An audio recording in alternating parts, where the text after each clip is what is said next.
السلام عليكم ورحمة الله وبركاته. بسم الله الرحمن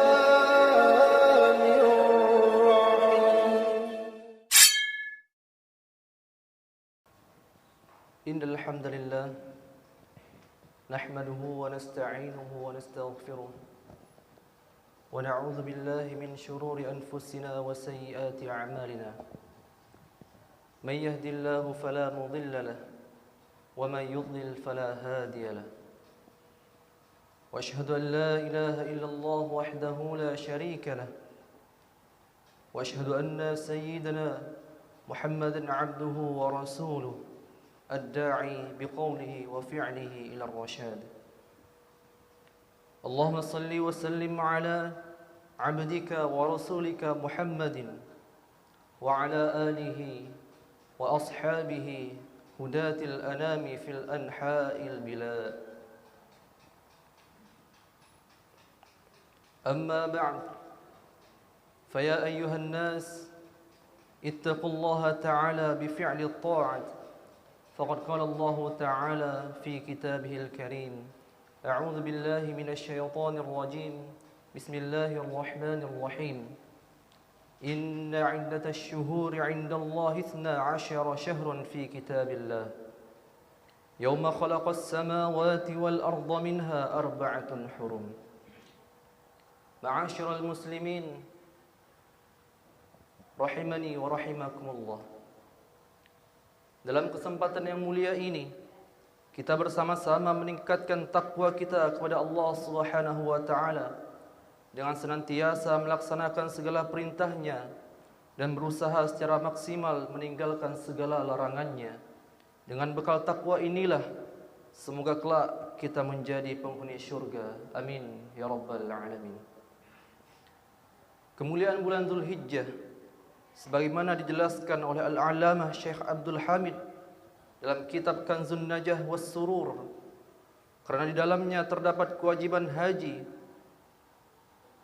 Dalam bulan Dzulhijjah semua doa akan dikabulkan oleh Allah Subhanahu wa taala. Maka Allah Subhanahu wa taala mengabadikan kemuliaan 10 hari Dzulhijjah dalam Al-Qur'an. A'udzubillahi minasyaitonir rajim. Bismillahirrahmanirrahim. Wal fajr wa layalin 'ashr. Demi waktu fajar dan malam yang 10. Quran surah Al-Fajr ayat 1 sampai 2. Ulama berbeda pendapat dalam memaknai ayat ini. Malam yang 10 itu ialah malam 10 terakhir dari bulan Ramadan. Dan ada pula yang mengatakan 10 yang pertama dari bulan Muharram, termasuk di dalamnya hari Asyura. Sedangkan Imam Suyuti mengatakan bahwa malam 10 itu ialah 10 malam pertama bulan Dzulhijjah. Pendapat mengenai 10 malam Dzulhijjah dalam surah Al-Fajr ditegaskan pula oleh Syekh Muhammad bin Nasiruddin Ad-Dimashqi Asy-Syafi'i. Ayat walayalin 'ashr menggunakan kalimat nakirah, karena malam-malam itu adalah paling utamanya malam dalam setahun. Maka pendapat bahwa itu 10 malam Dzulhijjah sangat sahih dan masyhur. Para ulama menjelaskan bahwa fajar itu adalah fajar hari Arafah, dan dimaksud malam ke-10 adalah 10 malam Dzulhijjah. Ma'asyiral muslimin rahimani wa rahimakumullah. Salah satu pesan penting yang dapat kita ambil dari peristiwa Idul Adha ini adalah mengenai khutbah Rasulullah Muhammad sallallahu alaihi wasallam saat berkhutbah di depan para sahabatnya. Dalam kitab Khutubatun Nabi sallallahu alaihi wasallam disampaikan bahwasanya Nabi Muhammad sallallahu alaihi wasallam bersabda. Hadis dari Ibnu Abbas radhiyallahu anhu, sesungguhnya Rasulullah sallallahu alaihi wasallam berkhutbah kepada para umatnya pada hari Idul Qurban. Nabi sallallahu alaihi wasallam bersabda, "Wahai para manusia, hari apakah ini?" Mereka menjawab, "Ini hari haram." "Wahai para manusia, negara apakah ini?" Mereka menjawab, "Ini negara haram." "Wahai para manusia, bulan apakah ini?" Mereka menjawab, "Ini adalah bulan haram." Nabi Muhammad sallallahu alaihi wasallam bersabda lagi, sesungguhnya darahmu, hartamu, dan anggota tubuhmu diharamkan sebagaimana keharaman hari ini, di negara ini dan bulan ini. Hadis dari Imam Bukhari. Kalimah Rasulullah sallallahu alaihi wasallam dalam khutbah itu diulang-ulang dan dilanjutkan dengan doa dan penegasan bahwa khutbah itu sebagai wasiat pada umatnya. Bahkan Nabi Muhammad sallallahu alaihi wasallam menegaskan bahwa sudah tidak ada lagi pertumpahan darah antara umat Islam dengan kaum kafir setelah hari raya Idul Kurban itu. Dari hadis tersebut di atas, sebagai umat Islam yang merasakan nikmatnya hidup di Indonesia yang telah merdeka ini, dapat mengambil 3 pesan Rasulullah sallallahu alaihi wasallam yang dimaksud. Yang pertama, seorang pemimpin umat Islam harus berkomunikasi dan selalu membimbing umatnya. Salah satu cara komunikasi itu yakni dengan mengingatkan betapa pentingnya hari dan bulan yang mulia dan diharamkan oleh Allah Subhanahu wa taala. Memperingati hari dan bulan haram adalah dengan melaksanakan sunnah Rasulullah sallallahu alaihi wasallam, berpuasa, bertaqarrub dan beramal sosial secara istiqamah. Dan di bulan haram tidak diperbolehkan peperangan, beradu fisik dan menebar fitnah. Yang kedua, di dalam sebuah kemuliaan ada tempat hidup yang selalu digunakan untuk beribadah. Nabi menyebutnya dengan kata balad. Kata balad dalam kamus Al-Munawwir, karya Kiai Haji Ahmad Warsan Munawwir yang telah dikoreksi Kiai Haji Ali Ma'sum dan Kiai Haji Zainal Abidin Munawwir, bermakna daerah, negeri, desa, kampung, tanah air. Jika Nabi Muhammad sallallahu alaihi wasallam menyebut kata balad dalam khutbah Idul Adha, maka perlu kita ambil hikmah bahwa betapa cintanya Nabi Muhammad sallallahu alaihi wasallam kepada tanah airnya, sesuai dengan firman Allah Subhanahu wa taala, a'udzu billahi minasyaitonir rajim. Innal ladzi farada 'alaikal Qur'ana laradduka ila ma'ad. Qur rabbi a'lamu man jaa'a bil huda wa man huwa fi dhalalin mubin. Yang artinya, sesungguhnya yang mewajibkan atasmu melaksanakan hukum-hukum Al-Qur'an benar-benar akan mengembalikan kamu ke tempat kembali, yakni Makkah. Katakanlah, Tuhanku mengetahui orang yang membawa petunjuk dan orang yang dalam kesesatan yang nyata. Quran Surah Al-Qasas ayat 85.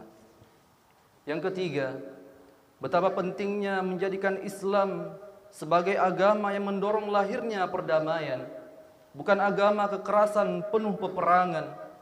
Sejarah perintah berkurban kepada Nabi Ibrahim yang diminta menyembelih putranya Nabi Ismail alaihi salatu wassalam dan kemudian diganti domba adalah sebuah bukti bahwa Islam sangat melindungi hak asasi manusia dan cinta perdamaian.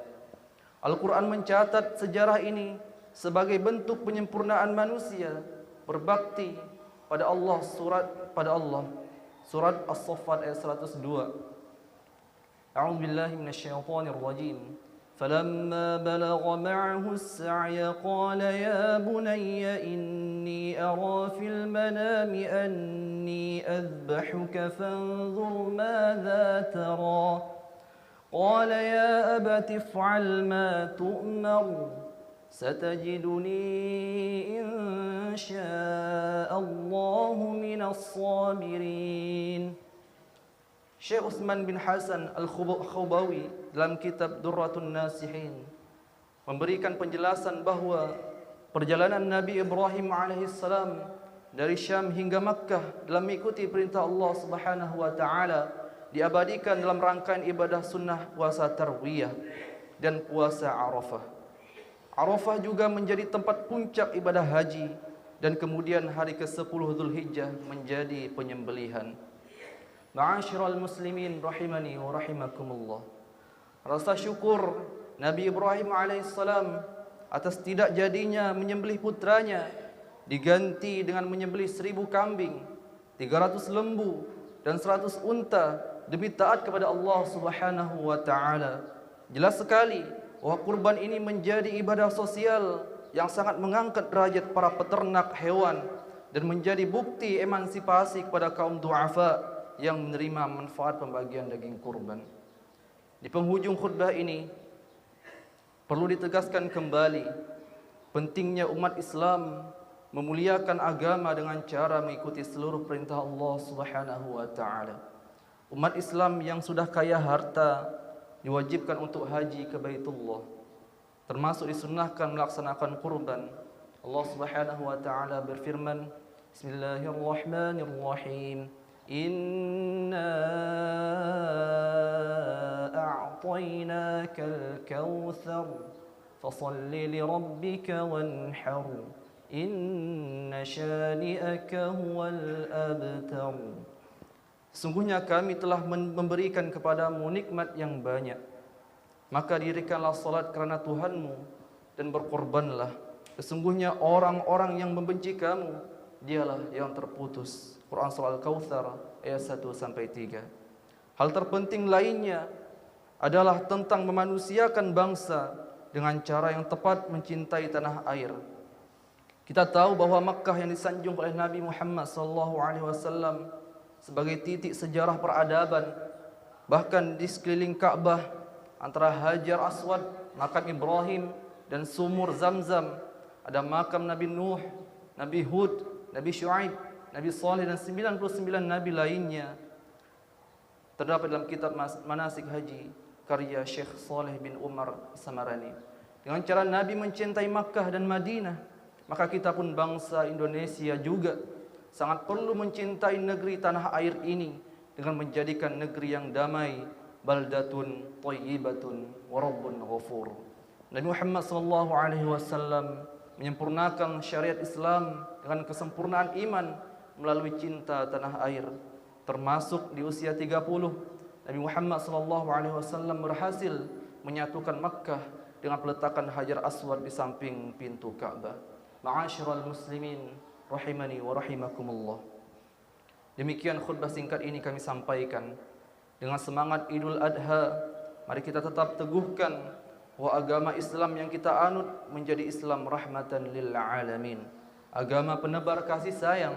Dan mari kita isi hari demi hari hidup di Indonesia dengan teguh memegang ajaran agama Islam dan cinta tanah air dalam rangka menyempurnakan keimanan kita kepada Allah Subhanahu wa taala. Barakallahu li wa lakum fil Qur'anil 'azim wa nafa'ani wa iyyakum bima fihi minal ayati wadh-dhikril hakim. Aqulu qawli hadha wa astaghfirullahal 'azim li wa lakum wa lisairil muslimina wal muslimat min kulli dhanb fastaghfiruhu innahu huwal ghafurur rahim.